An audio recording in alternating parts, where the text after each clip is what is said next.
ఇది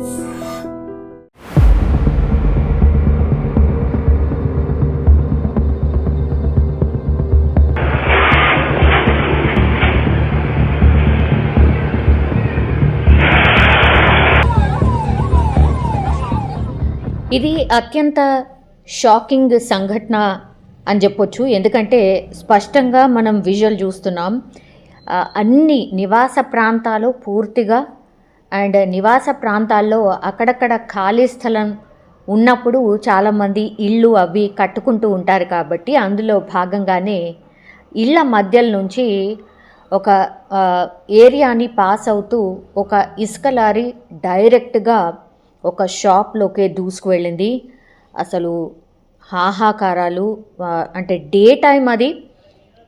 పూర్తిగా అందరూ ఇళ్ళ లోపల ఉన్నారు. మిగతా పక్కన ఆ పక్కన ఈ పక్కన పూర్తిగా మనకు ఇళ్ళు కనిపిస్తున్నాయి. స్ట్రైట్గా కొన్ని వీధిపోటు లాంటి షాప్స్ ఉంటాయి కదా, అట్లాంటిదే అనుకోండి. అంటే అక్కడ మలుపు మాత్రమే ఉంది.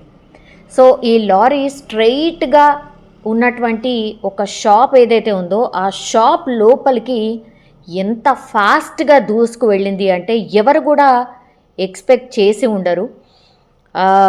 మనం ఆ విజువల్ చూసినప్పుడు కూడా ఎంత భయంకరం అంటే చాలా పెద్ద శబ్దం రావడం. ఆ తర్వాత ఆ షాప్లో మరి ఎంతమంది ఉన్నారు, ఏమైపోయిందో అసలు అర్థం కాని పరిస్థితి. ఎందుకంటే ఇసుక లారీ ఒక్కసారిగా అది ఒక జిరాక్స్ షాప్. అందులో పాపం జిరాక్స్ షాప్ అంటే మనకు తెలుసు కదా, జస్ట్ ఆ మెషినరీ పెట్టుకొని ఉంటుంది. జిరాక్స్ ఎవరికైనా అవసరం అయితే వాళ్ళు ఇస్తూ ఉంటారు. సో ఈ సంఘటన మాత్రం విశాఖపట్నం గాజువాకలో జరిగింది. అత్యంత దారుణమైన సంఘటన. ఎందుకంటే ఆ ఓనర్ ఎవరైతే ఇప్పుడు ఈ లారీ ఎవరైతే నడిపినరో ఆ లారీ నడిపే డ్రైవర్ రాలేదట డ్యూటీకి. సో ఆ లారీ డ్రైవర్ లేకపోవడంతో ఓనర్ లారీ నడిపినట్టుగా చెప్తున్నారు. సో పూర్తిగా లారీ అదుపు తప్పి ఆ జిరాక్స్ షాప్లోకి ఒక్కసారిగా దూసుకు వెళ్ళింది. సో ఇది గాజువాకలోని సుందరయ్య కాలనీలో జరిగిన పరిస్థితి.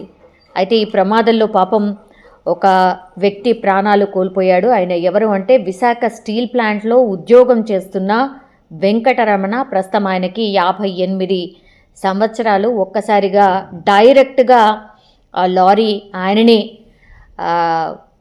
అంటే దూసుకెళ్ళి ఆయన మీదకే దూసుకు వెళ్ళింది. దీంతో వెంకటరమణ అక్కడికక్కడే చనిపోయాడు. అండ్ ఆ వీడియోలో మనం స్పష్టంగా చూడొచ్చు. అంటే షాప్ అన్న తర్వాత రకరకాల అవసరాల కోసం వస్తూ ఉంటారు కాబట్టి అక్కడ ఒక మహిళను కూడా మనం స్పష్టంగా చూడొచ్చు. జస్ట్ పక్కన ఉండిపోయింది కాబట్టి ఆ లారీ ఇట్లా పక్క నుంచే దూసుకెళ్ళింది. అంటే దగ్గరగా చూసింది, ఆమె మృత్యువుని దగ్గరగా చూసింది అనుకోవచ్చు. ఒక్కసారిగా ఏం జరిగిందో అర్థం కాలేదు. ఆ లారీ స్పీడ్ కూడా మినిమం 60 to 70 km/h ఉంది. మనం స్పష్టంగా కూడా ఆ విజువల్లో కూడా గమనించవచ్చు.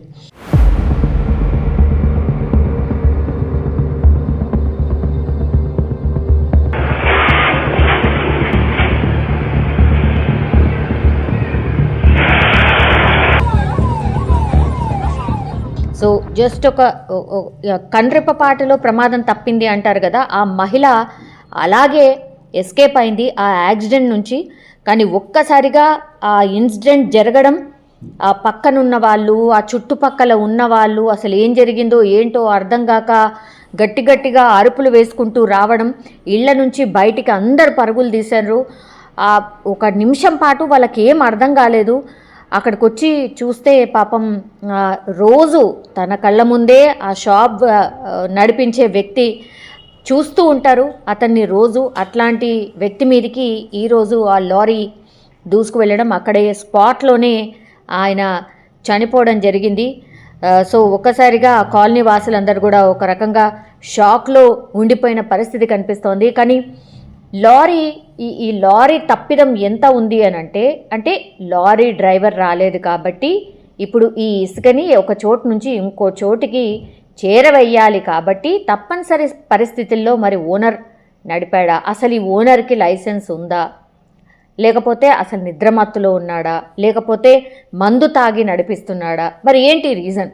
ఏంటో తెలియదు, కానీ ఒక ప్రాణాన్ని అయితే బలి తీసుకున్న పరిస్థితి అయితే కనిపిస్తోంది. హెవీ వెహికల్ డ్రైవింగ్ లైసెన్స్ ఖచ్చితంగా ఉండాల్సిందే.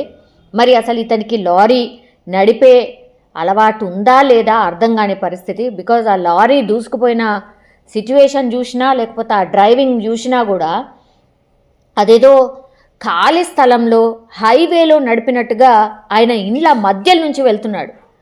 వెళ్ళి డైరెక్ట్గా ఒక షాప్ని పూర్తిగా దూసుకు వెళ్ళి ఆ షాప్ని ధ్వంసం చేయడం కావచ్చు, యాక్సిడెంట్ చేయడం కావచ్చు, ప్రమాదం చేసిన తీరును చూస్తే మాత్రం డెఫినెట్లీ ఆయనకు డ్రైవింగ్ రాదు అనేదే స్పష్టంగా ఆ విజువల్ చూస్తే అర్థమవుతున్న సిచ్యువేషన్. కానీ పాపం నిజంగానే ఏ తప్పు ఏమీ చేయకుండానే ఆర్ అసలు ఏమీ తెలియకుండానే ఒక మనిషి ప్రాణాలు కోల్పోయిన పరిస్థితిని మనం చూస్తూ ఉన్నాం. ఆ లారీ కూడా చాలా హైట్గా ఉంది. డిఫరెంట్ లారీస్ ఉంటాయి, ఇది మాత్రం చాలా పెద్దది, హెవీ వెహికల్.